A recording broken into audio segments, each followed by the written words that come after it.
La Grande-Bretagne patriarcale est menacée par le franc-parler de Meghan Markle, a affirmé un commentateur royal.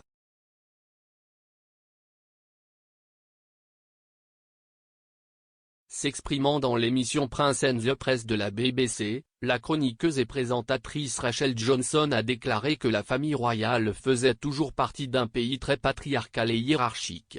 Elle a suggéré que certains journalistes préfèrent Kate parce qu'elle n'est pas politique et n'ouvre pas beaucoup la bouche en public.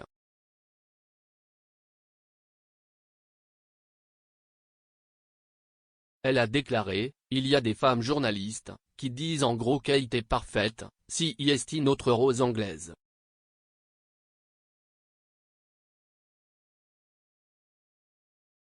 Ils ont un modèle parfait de ce qu'ils veulent qu'une femme royale soit, pas politique, n'ouvre pas beaucoup la bouche en public, qui fait des discours très courts et scénarisés sur des sujets très sûrs.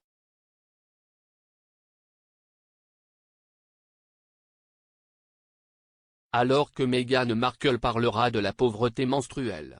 Elle parlera de racisme. Elle parlera d'autonomisation des femmes.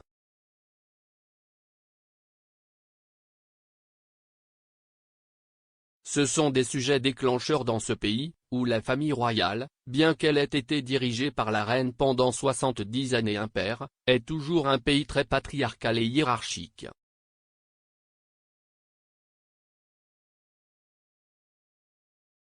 Meghan Markle a récemment fait l'objet d'une controverse pour s'être prononcée contre le manque de congé parental payé aux États-Unis, en écrivant une lettre au Congrès pour les exhorter à introduire la mesure.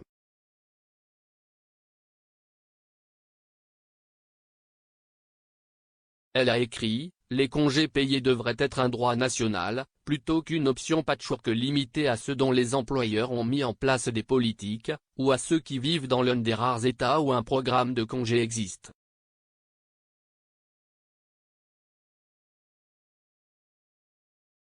Si nous voulons créer une nouvelle ère de politique sur la famille d'abord, assurons-nous qu'elle inclut un programme de congés payés solide pour chaque Américain qui soit garanti, accessible et encouragé sans stigmatisation ni pénalité.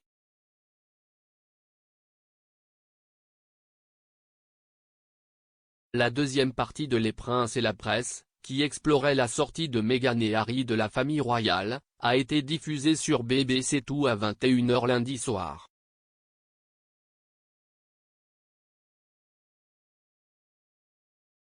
Cela survient après que le prince Harry se soit plaint à la BBC de l'utilisation proposée du mot Megoi comme titre de l'épisode.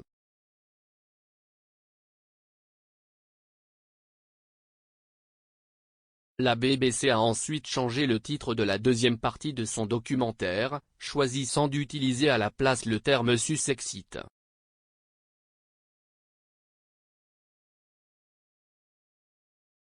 L'épisode racontait l'histoire des circonstances entourant la décision des Sussex de se retirer de leurs rôles royaux supérieurs.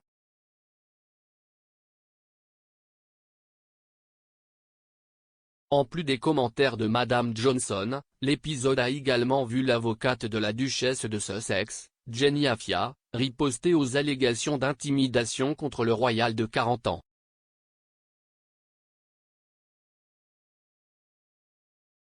Elle a déclaré au documentaire de la BBC qu'il y avait des inexactitudes massives dans l'affirmation selon laquelle Meghan avait intimidé certains membres de son personnel.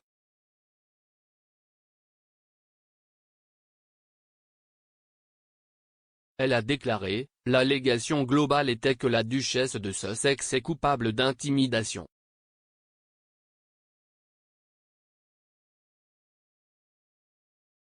La première chose est d'être très clair sur ce qu'est l'intimidation.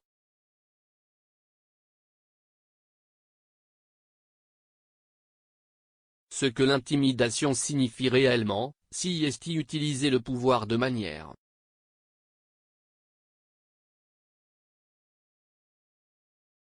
La duchesse de Sussex a absolument nié avoir jamais fait cela. Cela dit, elle ne voudrait nier l'expérience personnelle de personne.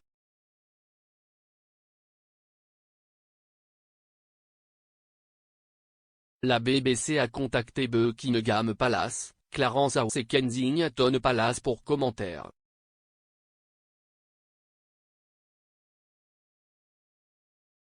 ils ont fait la déclaration commune suivante: une presse libre, responsable et ouverte est d'une importance vitale pour une démocratie saine.